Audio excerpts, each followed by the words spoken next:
Welcome to the Middle Podcast. My name is Travis Gale, founder of the Middle, and today I'll be speaking with a guest who has certainly turned tragedy into triumph.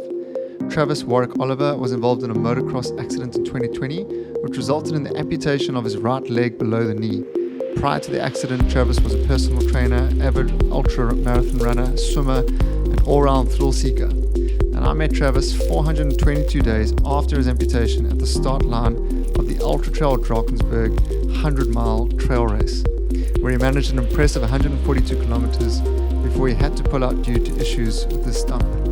In this podcast, we go back to that accident and hear what he went through in dealing with the tragedy. We chat through how he made this decision to amputate his leg and what he went through emotionally and mentally in the months leading up to his surgery. Then we hear about how he turned that tragedy into triumph, taking on some exceptional human endurance challenges, living life to the full, and making an impact through his non-profit Rejuvenate SA. I got so much out of this conversation. I found it exceptionally inspiring. If you're dealing with some exceptionally tough circumstances right now, if you are experiencing any form of pain in your life, then this episode is for you. And if you're passionate about trail running, then you'll enjoy this too. So let's dive right into the middle, turning tragedy into triumph with Travis Warwick Oliver. Well, Travis, thank you so much for joining us here on the Middle Podcast. It's an absolute privilege to be speaking with you today. And I think the first time we met was at Ultra Trail Drakensberg 2022. So this has certainly been a long time coming. Yeah, man. Thank you so much for having me. It's awesome to be on here and chatting with you. I think the first time we met was UTD, but I don't think I was in too much of a frame of mind to remember that. Yeah, I actually have a clear memory of, I think it was the base of Tabana and Tanyana.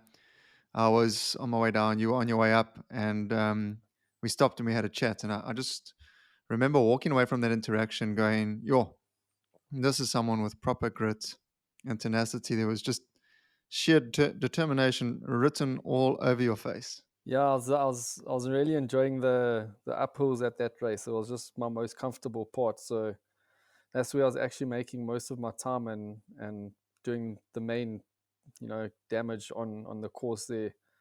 The downhills were a bit of a struggle for me, but yeah, I really enjoyed the uphills. Yeah, I definitely think we'll talk a little bit about UTD during the course of our conversation. Cool. And here at the Middle, we've been speaking a lot into tackling tough terrain.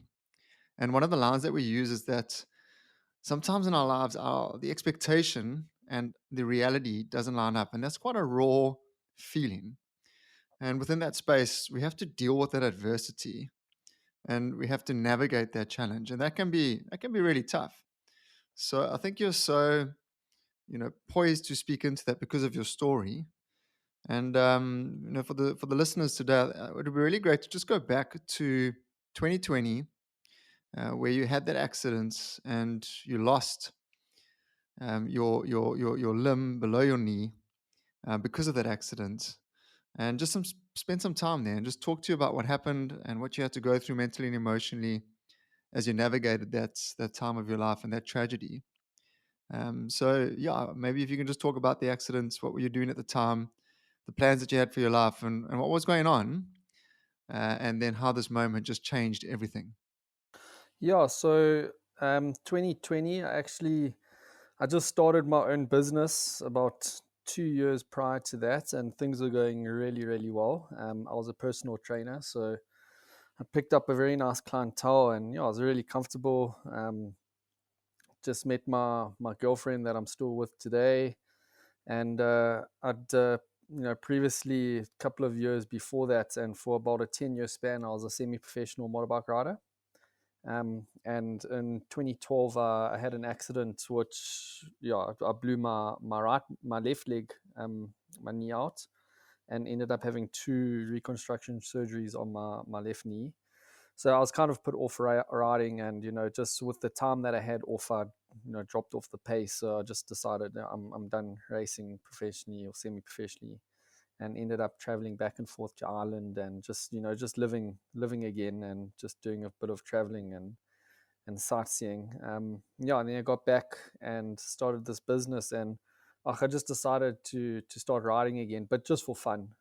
Nothing serious. It was self-funded this time, so I couldn't really go too hard at it. And I was just enjoying enjoying being out riding again. And in 2020, a mate of mine invited me to a motocross track, and just got to the end of the day. I was a bit tired and ended up hitting this one jump a bit too fast. So I'm not too sure what happened. I think my throttle either jammed or I just got a whiskey throttle and ended up over jumping the tabletop by about 20 meters and coming down and landing on my feet from about 2 stories.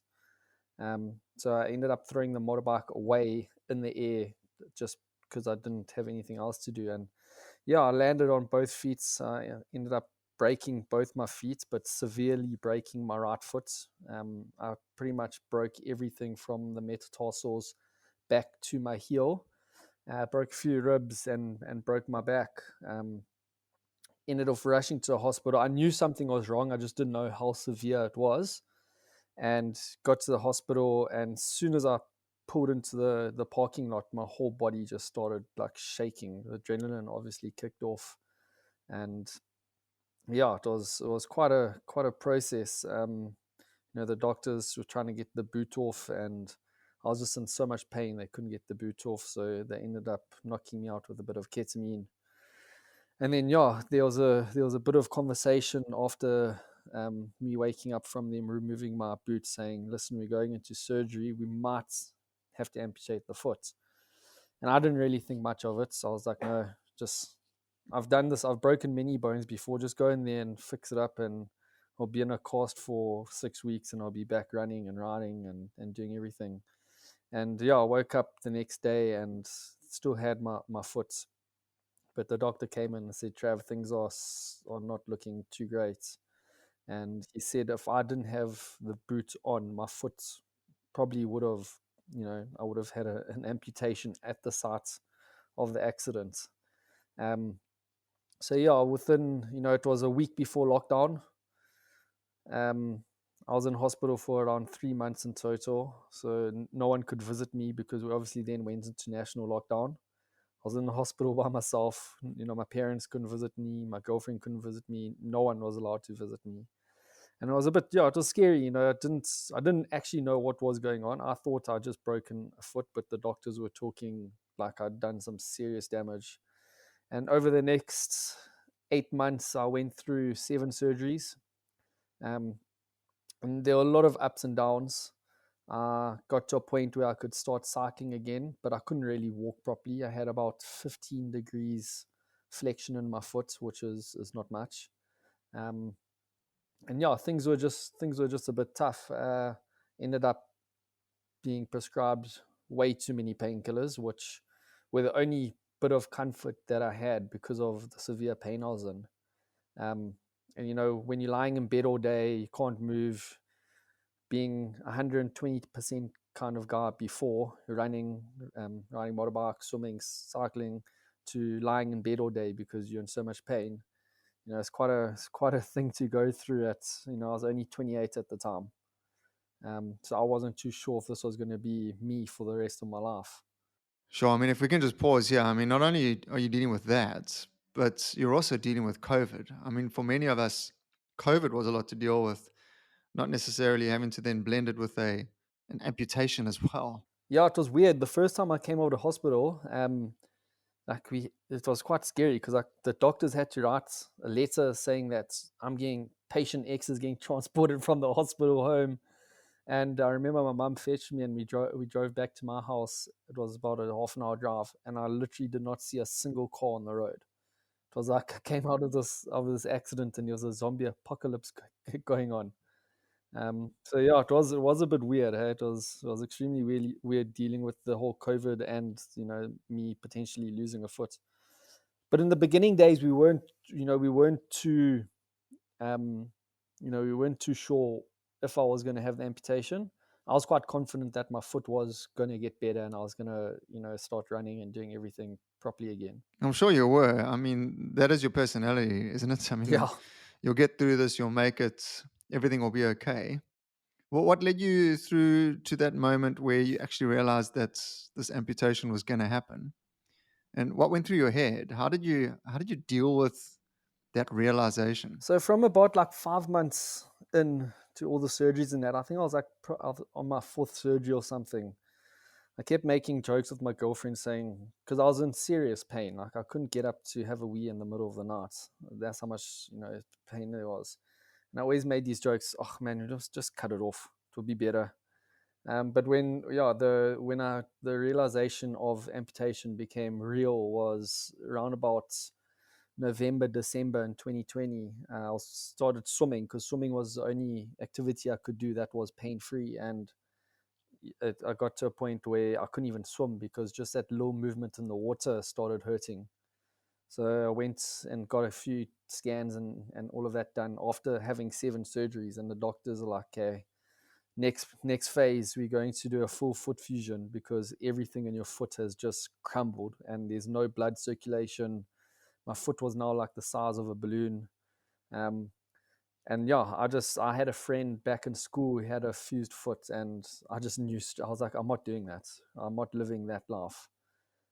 So then I just started, diving into doing a bit of research on amputations and, athletes, active amputees. And in South Africa, it was really difficult to find a community and other people who are active with disabilities. And I eventually reached out to a girl in America. Her name's Jackie, and she's a 100-miler. She runs 100 miles. She just broke the world record. She ran like 104 marathons in 104 days. So I got chatting to her, and she was just really cool and positive, and ended up meeting this guy by the name of Chris at my prosthesis in Durban. And I got out my car and I was like hobbling down the pavement, and he got out the car and he like pretty much ran and did a rugby sidestep down the parking lot. And it was literally seeing him do that on a prosthetic limb, and I was like, that's what I need. So that was when you made the decision to go through with this amputation. Yeah, I made the decision. I knew, well, I kind of toyed with the idea before, but when I saw that, my mind was set. Like no one was ever going to change my mind. I knew I was getting the amputation done. That's powerful because you saw what was possible with a prosthetic limb. And until that moment, perhaps you hadn't contemplated just the level of movement and what you could actually do, and that this may not be as inhibiting as you thought. Yeah, I saw exactly. You're completely right. You can see all these things on the internet, and you don't always believe what you see online. But when you see it in person, and you can actually like look at how it works and touch it and feel it, it just makes it a lot easier. Regardless, I mean, emotionally, you still got to deal with the loss and the disappointment. How did you actually process this emotionally to keep yourself in a mental and an emotional state that was healthy enough for you to actually go through with this? Yeah, so it wasn't just okay, I'm cutting my leg off, having the amputation, book surgery. There was quite a process before. So, um, I went and I did a bit of research, and I found a doctor in Durban, and I showed him, the state of my foot, what the plan was going forward, and how I would like to live my life again. And he said, right, I'll do the amputation, but you have to go do 3 months of psychology first. And when we get a go ahead from the psychologist, then I'll do your amputation.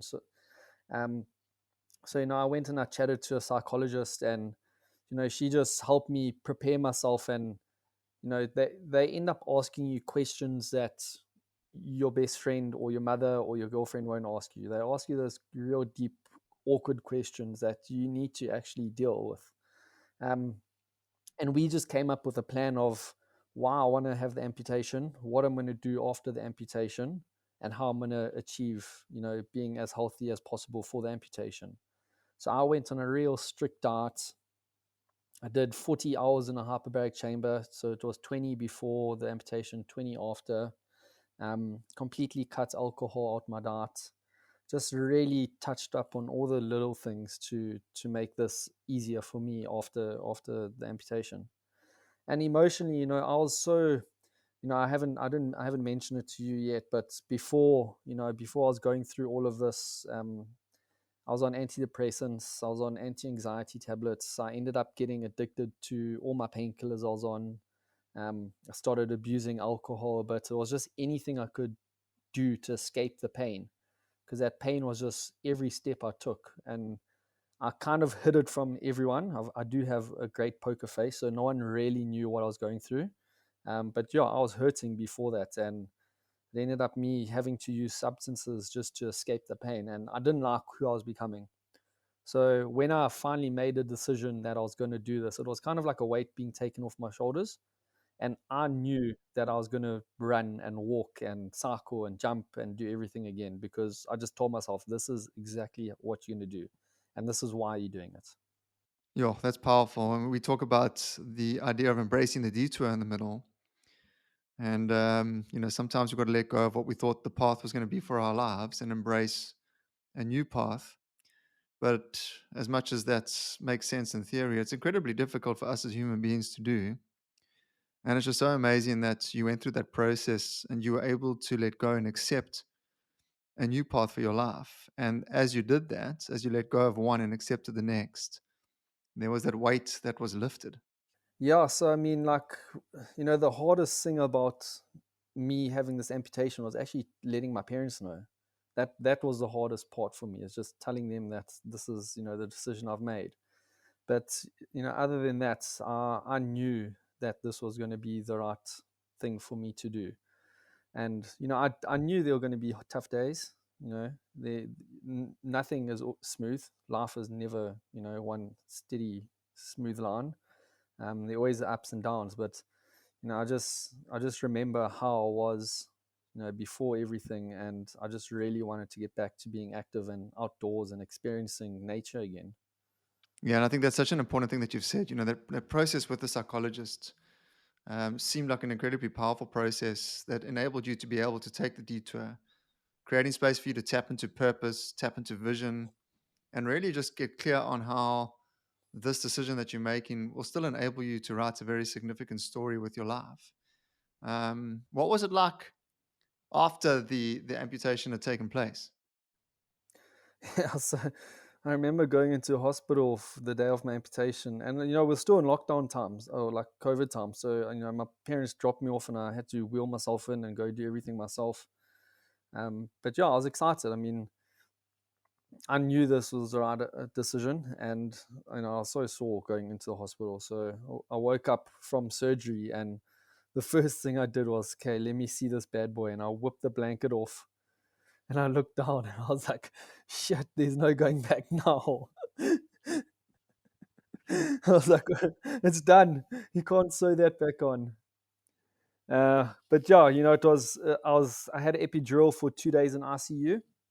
So I couldn't feel anything lower half. Um, but I felt happy. Like I had this real happy feeling. I messaged everyone. I said, guys, I'm up, I'm awake, and I'm feeling good. And they ended up, 2 days in ICU, and then you go into surgical ward, and they just see how your pain threshold is and how you're feeling, and you either stay there for a couple of days or get sent home. And they took the epidural out, and I was lying in bed thinking, all right, I thought I knew what pain was. Now I'm gonna experience it. And yeah, it just never came. Like I didn't take anything. I didn't even have a panado. So went from walking into the hospital in excruciating pain, having the amputation, waking up, taking the epidural out, and I was pain free. So even there's this photo of me in the back of my mum's car on the way home after surgery, and like my face actually changed. Like I just wasn't sore anymore. Oh, it's unbelievable. I mean, I can't take myself there and I can't imagine what you went through, but I'm incredibly encouraged by the idea that after you went through what you went through, that pain was lifted. And I think there are a lot of people that are just in pain right now, emotional pain and mental pain. And I think your story could be so encouraging to them. Yeah, flip man. People are struggling, and I really did struggle before. I just, for me, it was, I always had this, you mentioned it earlier about visualizing. And, I had this vision of myself running again. It's all like, when I chatted to my psychologist, she said, you must picture where you want to be in a year's time. And for me, it was running in the mountains. And after 3 weeks of having my leg amputated, I went to my prosthesis, and we put my leg on, and I walked better than I walked into the hospital. Like literally, I put my brand new prosthetic leg on, and it felt normal. But I'd just been picturing myself every day before I go to bed, when I wake up, just walking normally like a normal person again. So the power of vision is great. If you believe something, 9 times out of 10 you achieve it. Yeah, I agree. And I think a lot of people might have lost hope because they haven't necessarily got that vision anymore. There's a sense of hopelessness and just a lack of a clear goal and a clear vision to work towards. And your story is such a great example of the power of vision. Yeah, for sure. And it's also just setting goals, setting achievable goals, and each goal you set, you can tick it off. And it's you don't always just look at the end goal. There's always goals leading up to that end goal, and you need to enjoy the process of getting to that end goal. If you're not enjoying the process, like sometimes you think, why is it worth it?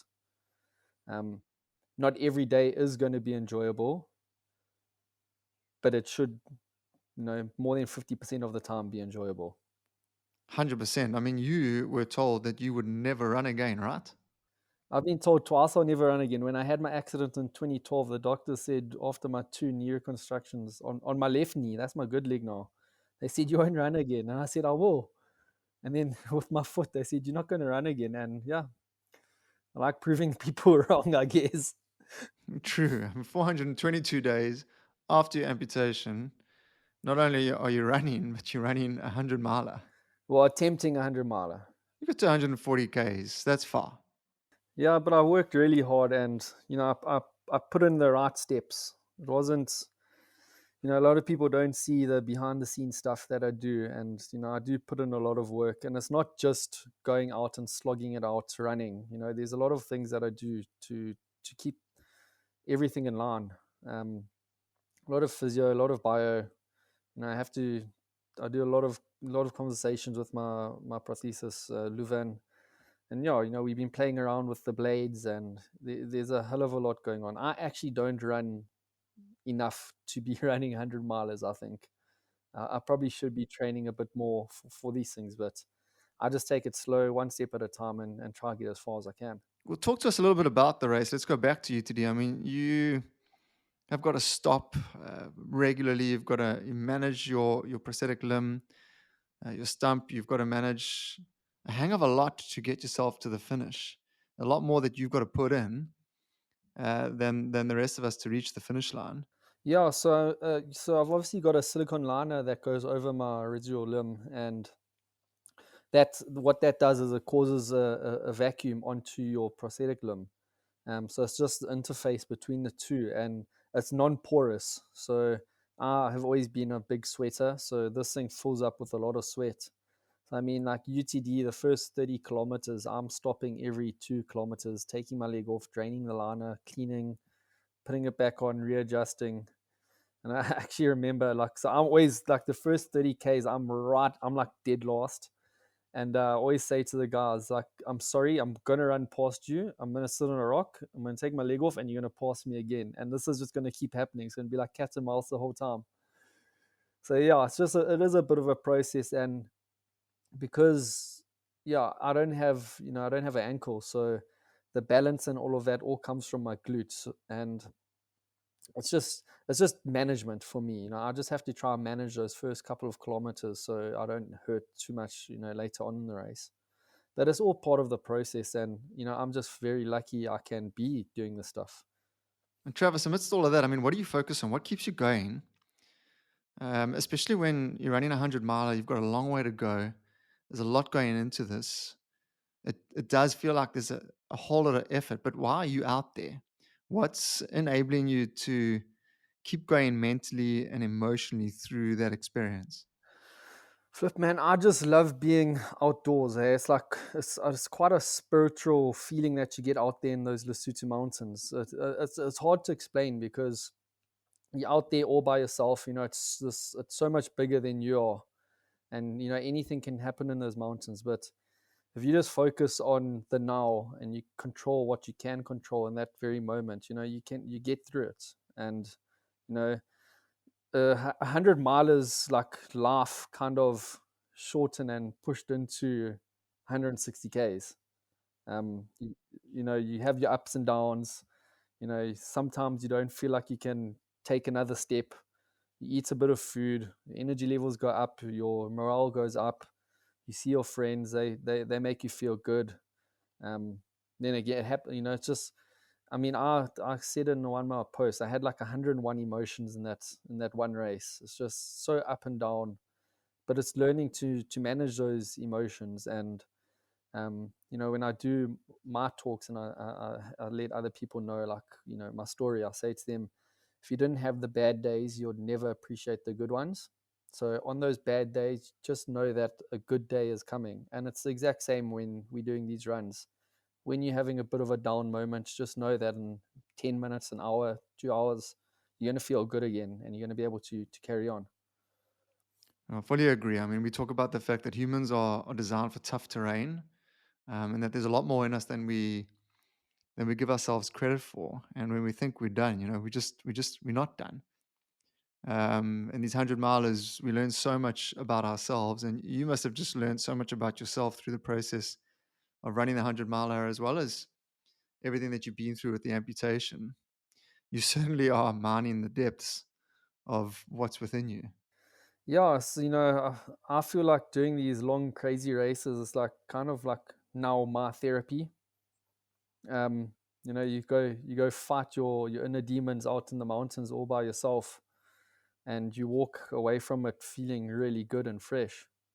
And Trav, just in terms of everyday life, like how has having a prosthetic limb changed that?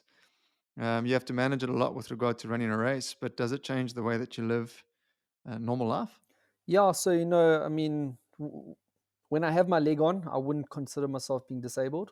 When my leg's off, then yeah, I'm disabled. And if my stump is, you know, if it's healthy and I'm not sore, I can wear this leg the whole day and it doesn't bother me at all. But then, you know, again, it's up and down. So sometimes I'll have a blister on my stump and I can't wear it for a week.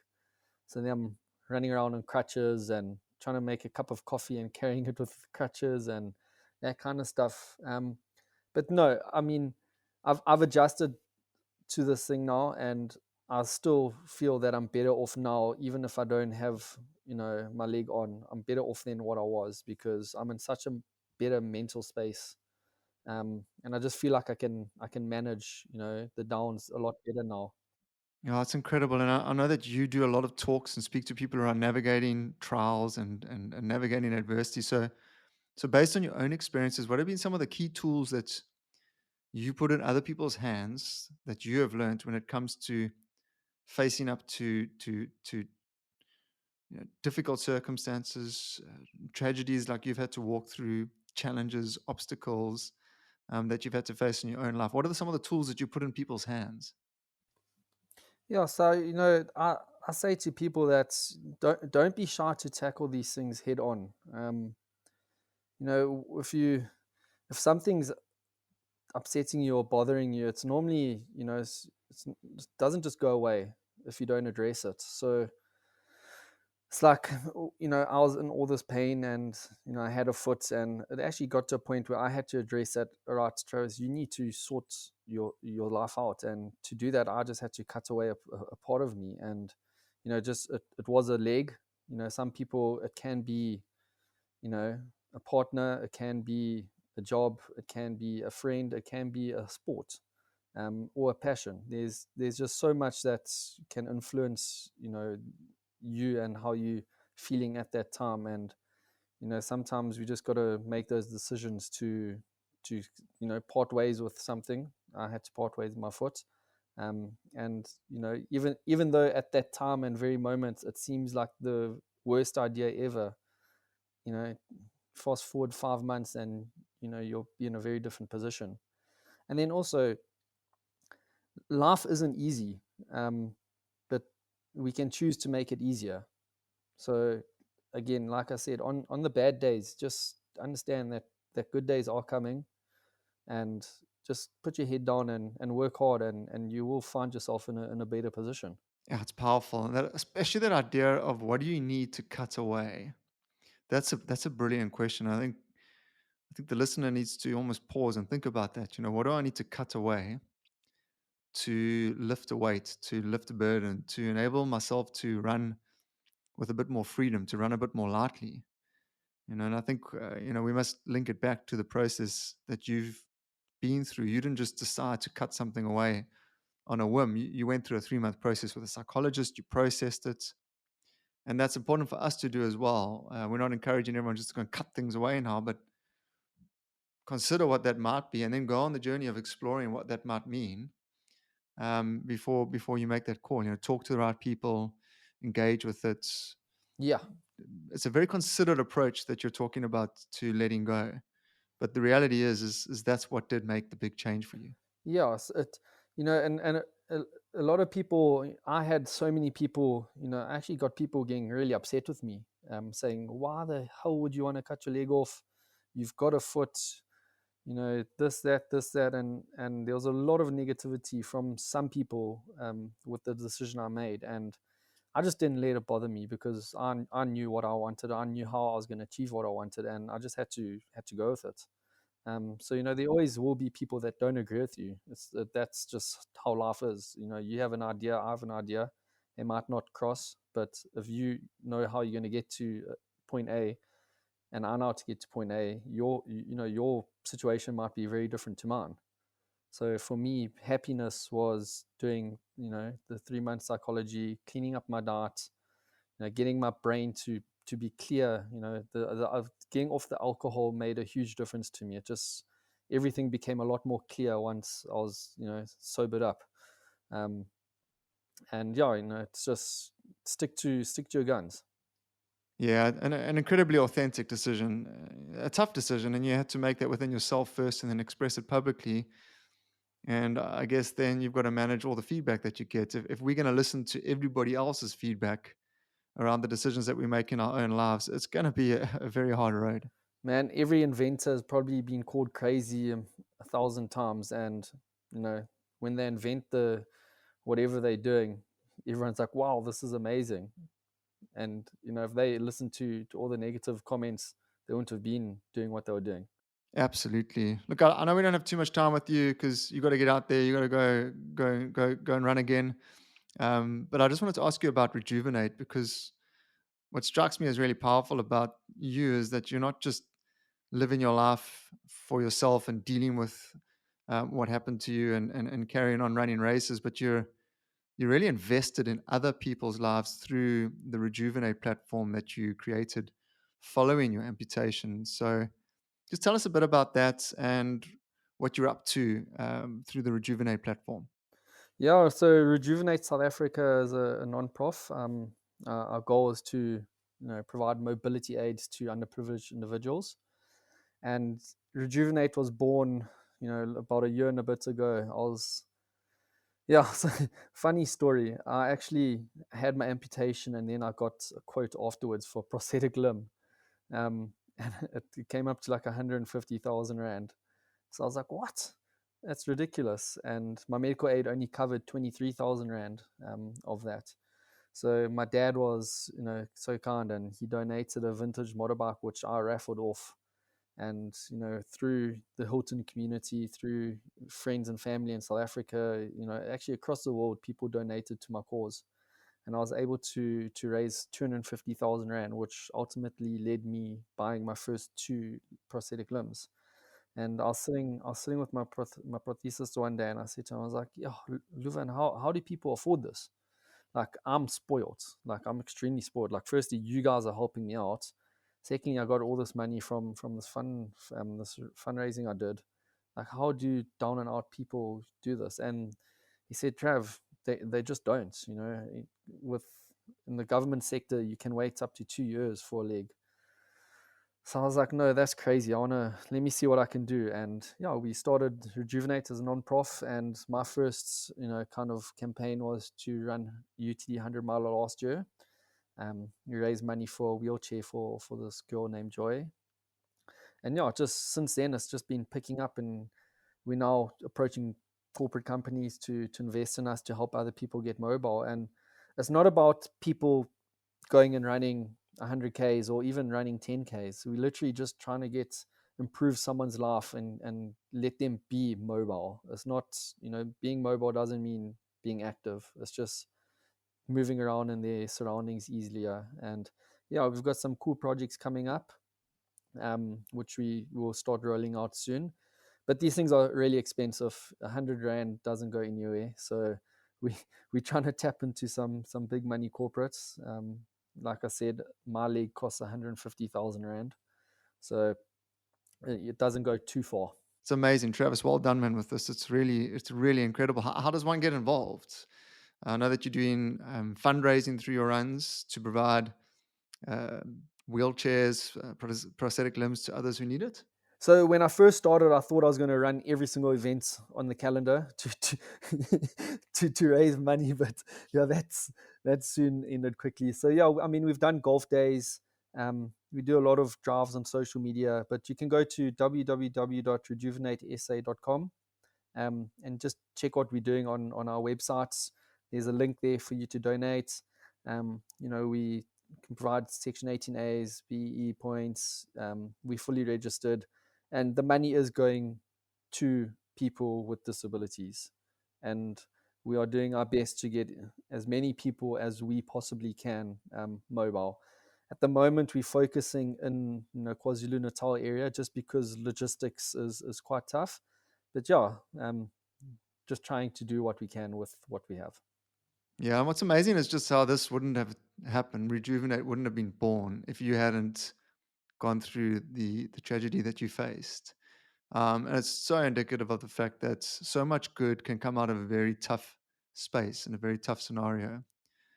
And for those that are navigating that tough place right now, your story will really encourage them that down the line, they can expect good to arrive. Yeah, man, I was oblivious to all of this. It was crazy. I didn't notice people with disabilities before my amputation. And now that I've had my amputation, I see it everywhere. And if you had to take a drive through a location, you'd be shocked to see how many people are struggling. So yeah, we're going to start working in a few townships and that also. I think it'll be great to do what we can. We're not going to be donating many legs at the moment. We'll focus a bit on wheelchairs because they are a bit more cost effective. But yeah, 10 grand can change someone's life. Okay, great. Well, I'll post these links up on the podcast, on the YouTube link, and I'll share as much as I can through social media. Thanks. But maybe just as we wrap, Trav, what can we expect? What's next for you? What are you planning at the moment? And also believe that you're involved with some coaching and some running coaching as well. Yeah, so I'm training some guys with Ironborn. We've just started a running community in Hilton. It's called Run Nation. So it's free. You just rock up on Tuesday at 5:15 at the Avenue Centre. Come and join us for a trail run on the Tuesday. Grab a burger and a beer afterwards. Just trying to get people outdoors, get people active, get people to not spend time at the pub. And yeah, for me, what's next is hopefully, like, touch wood, finding out in the next few days. I might have an entry to UTMB. So yeah, planning that at the moment. And then after that, Carkloof 100 miler. I said to Spurge that UTD is going to be my first 100 miler I finish, but that race has just broken me a bit, and the confidence going into that I don't think it'll be as high next year. So I want to try get 100 miles on the legs, just get a bit confident that my stump can actually do the distance, and then next year definitely 100% I'll be on the start line of UTD again. Yeah, well, obviously share a pretty strong emotional connection with the start line of UTD. You can't really beat that experience. I think it's absolutely incredible what you're doing, and I hope to run another race with you at some point. You certainly make the events that you take part in just that much more special. Knowing that we're out there together in the mountains or wherever it might be. Hey, yeah, I appreciate it, man. I get such good, at UTD is such a special race to me, especially because at the 100 kilometers starts just at the right time for me, because when I'm coming down 12 Apostles, like, the whole 100-kilometer crew passes me, and flip, man, trail running is such an awesome community. The guys stop, they give me hugs, they give me high fives. Like if I'm sitting on the floor changing my leg, the guys are also worried about me, and I'm like, no, I'm fine, carry on. But yeah, it's just a really, really cool race. And what made UTD so special for me is just the family vibe that you get in the community. I don't know if you know Admire. He came second last year in the 100 kilometer. I admire, yes, of course. Yeah, so I mean, last year I was just got onto 12 Apostles, and he was right behind Cody, like literally chasing him.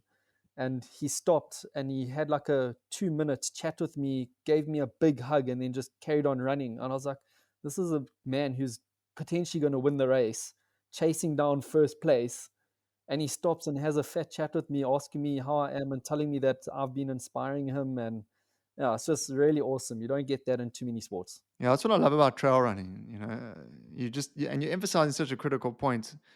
We must plug ourselves into community and do life with people. Yeah. It's so easy just to do these things independently, and try and navigate this tough terrain on our own. But being a human can be really tough, and let's walk through that together. Sometimes one person is experiencing a high and another is experiencing a low, and we're meant to support each other with this. We're never alone. You look over your shoulder to the right, that person's going through something that you have no idea about. You look over to your left, that person's got a completely different situation. So yeah, we all got our own demons that we're fighting, and if you just carry on and make the best of what we have, because we are spoiled to have what we have. Absolutely. Well, Trav, I mean, I think it would be great to touch base with you again in the future, to keep in touch with you as you continue to write your story, and especially if you get out to UTMB. I think that would be a great story to hear. Yeah, definitely. And one day I'll make it my way up the hill and experience some of your Hilton trails. Yeah, come join us at Run Nation. Brilliant. But thank you so much for what you're doing, how you've dealt with your circumstances, where you are now, the difference that you're making. You really are an inspiring person, and I'll certainly be sharing your story as wide as possible. I know that it'll be an encouragement to many. So just keep going with what you're doing, and know that it's really, really encouraging. Yeah, thank you so much, Trav. I appreciate you contacting me and allowing me to use your platform to talk to others. Pleasure, Brian. Thanks for being with us today. Shot, man. Cheers. Cheers, man.